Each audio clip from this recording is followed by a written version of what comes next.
The Vice President of the Republic of the Gambia, my big brother, Mohamed Jallo, distinguished honorable ministers, honorable ambassadors, the executive secretariat of the Senegal-Gambian Secretariat, the Director Generals of the Trade and Investment Promotion Agencies of the Gambia and Senegal, the Director Generals of the agencies, honorable members of the private sector, whether you are in the informal sector or in the formal sector, distinguished invitees, Mr. Vice President, apart from greeting all those who are present here today, we would want to start by thanking you for the honor you have bestowed us here in the Gambia, the visit, and this is the second visit, but then this visit is significant. And, you know, between the two countries, the borders and the languages that we inherited divided into two, but tradition of significant importance. If you look at the population dynamics, you know, no country's body can divide the two countries. Politics can divide them to the extent of other issues happening. But then, for the countries, business and trade and investment brings them together so that at the final analysis they can be strong blocks. So the shortest way to get to peace, to ensure that peace is shown and what people strengthen the relationship has to go through trade and business. If you look at the European Union, everybody knows that the biggest fights in the world, known as the World Wars, started in the European countries. And the two countries who highlighted this, who spearheaded this, the ones who put in place the European Union, and the underpinning factor is trade of coal and other sources of energy. So therefore, talking about culture, what brings together closer, you talk about trade and all issues relating to economies and investment. Even the languages that we speak, there is always what will spearhead the languages. I mean, it also goes with trade and business. So our meeting here today in two countries which in final analysis are one, to talk about economy, to talk about trade, and also to talk about investments, which is the backbone of the economy and trade. So in view of the above, I believe that this is significant. So this is why we hosted the second edition here with a view to showcasing such meetings. This is the second edition of the forum.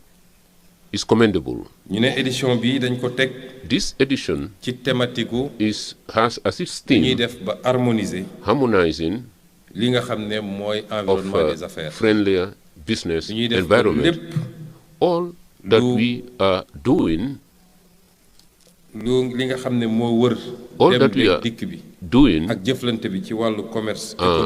underpins trade, economy, and investment, that we have to harmonize this between the Gambia and Senegal this, in the final analysis, if you look at it from a global perspective, as African and Pan-Africans, we have to talk about African Union first. You know, the African Union is vast. The idea is to bring together all the African countries in a big space, more than 30 million square kilometers. The heads of states have deemed it necessary to harmonize all issues relating that would enable Africa to be a single market. This is why the AFCTFA, all African countries with the exception of one. Now, we and the Gambia, we all are part and parcel of ECOWAS. ECOWAS, these are bring together countries in the western part of Africa. This also is a 6 million square kilometer space. For the time being, and currently, we have 17 countries who have decided to set up a integrated zone, a single market, so that any things that relating all the obstacles should be overtaken. We even talked about creating a common external tariff, mainly to harmonize all issues relating to customs when it comes to goods coming from other areas into our zone. Furthermore, we have participated in other fora, because not long ago I came here to attend the OMVG meeting. These are countries that share common heritage, because God brings together people, sometimes by force.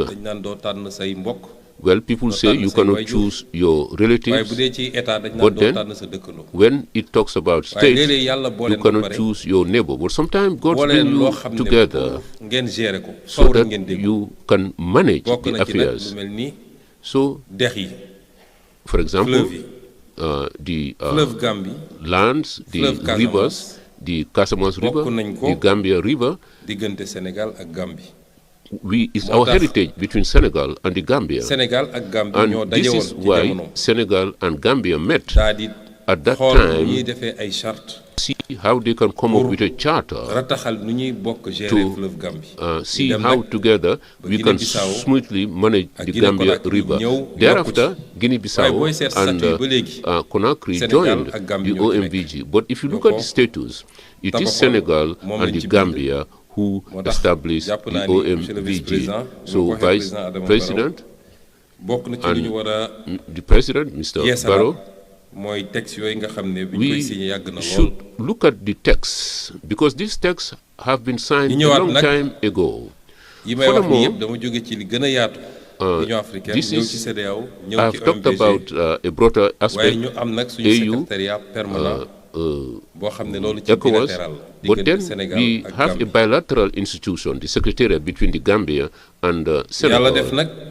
As God will wish, in 2000, from 2011 to date, namely 13 years now, the permanent secretariat never met with a view to looking at what can be done and to smooth it so that we'll be able to all benefit from it. So today, our meeting here in Banjul, within that framework, we would like to thank God, but then we will have to commend the two heads of state, President Adama Barrow and President Bassirou Diomaye Faye. But then, please allow me to congratulate also the Vice President, because he was the one who mooted the initiative. He sat with us and said we would like to come to Dakar on a working visit. This took 2 days, and during those 2 days, we discussed about this matter. President Adama Barrow was duly informed, and that before the end of the year, let us try and bring together the community to launch the ideas that are beneficial to both of us. So today's meeting is part and parcel of the Trade Investment Forum. So I would like to congratulate the Gambian authorities. I would like to congratulate the conveners, APIX and JIPA. And also, I would like to congratulate the diplomatic representatives and the two private sectors of both the Gambia and Senegal. My dear brothers and sisters, I just said that these two countries are one and the same. So, dealing on trade and business should be between since 2001, when it was initiated with 80,000 CFA francs, that is to say, trade between the two countries. And 2023, we are talking about 117 billion. There has been a lot of evolution. And it should be stated that this figure should have been hundreds and hundreds and hundreds of $billions. And this should be multiplied by 10 or by 5. This is our ambition now. In the years to come, if we meet again now towards the next 3 years, the 117 billion in terms of commercial trade, we hope that this would attain $500 million. At that time,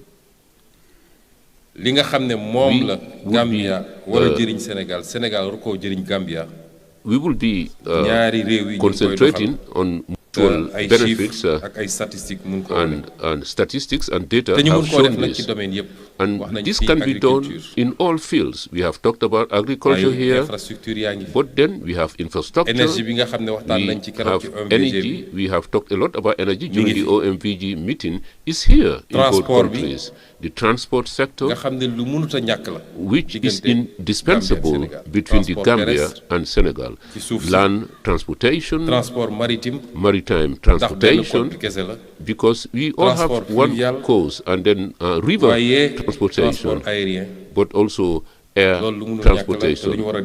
All these above sectors should be developed. When it comes to tourism, and when it comes to the digital economy, the industrial sector, the oil sector today, oil products, the way we have seen it in Senegal, the availability of oil products in Senegal should be the same as in Senegal, because it's the same basin. Maybe it's the prospective platform which is different, but then from the north to the south, you will find oil products. Now, when it comes to fisheries, all the above potential sectors, and we should be able to enhance them between Senegal and the Gambia. But also, like in his presentation, the Director General of APIX said the manner in which we enhance the relationship between Banjul and Dakar, because when we came, what we had our heart was that all our policies would be taught from our capital. But then if you want to develop your country, everywhere you go in the country, you have to have the same level of development. So Senegal, Dakar is not, Senegal does not stop at Dakar. So consequently, our transformation program to 2050, Senegal will be divided into hubs, 8 hubs. And these hubs, each of them should be a cradle of development, so that the way we think about it, the way we showcase it, would not mean somebody staying in Dakar and seeing things from the prism of Dakar, but they should take into account the realities of that hub. So we believe that the poles or the hubs, the border hubs, if you take, for example, the Gambia, it has a border with the central hub that is between the region of Kaolack, Kaffrine and Fatick. This is on the northern part. But then Gambia also has a frontier with the southern hub, that is Ziguinchor, Kolda and Sédhiou. We believe that if we want to talk about development amongst our two countries, it should not only be between the capital, Banjul and Dakar, but it should happen concretely on the ground. So those poles, those hubs, how can they work with the Gambia on the border areas? It is part of our agenda. We have to have cross-border economic zones, which would be managed by both countries. These would be economic zones that first and foremost would bring together the national private sector, but also would bring foreign investment. And there are rules that govern these hubs, and this would be a win-win partnership. So let us work in that spirit, and whatever we do, each country should find benefits in it. So this is why we are saying that the second edition of this trade and investment forum that we are convening here today is just an extension of what we have done. But then we would like to place particular emphasis. The world is not waiting for us. Africa should know where our backwardness is. And we have what others have been doing in one day. We Africans, we want to do it in 2 months. This explains why we are behind. Cooperation should be done on a day-to-day basis, not only from one summit to the other. This is the crux of the matter. This is why the secretariat, permanent secretariat headquarters in East Gambia, and each country will appoint their representative. And God willing, we will infuse more dynamism into the secretariat. We will give it the necessary wherewithal so that it will play its rightful role, the role of liaison, facilitation, and fast-tracking of relationship between the two countries. So we are happy, we commend that for some months, it has, if the cooperation between the two countries has been rekindled, because in last July, we convened 2 important meetings. The session of the trade committee, we met, but then most especially, it is the second bilateral meeting between the two countries, and attended by the 2 custom administrations, and they have taken fruitful decisions to enhance the investment and business relationship between the two countries. So, Mr. Vice President, their invitees, when we leave, we are here. We are here to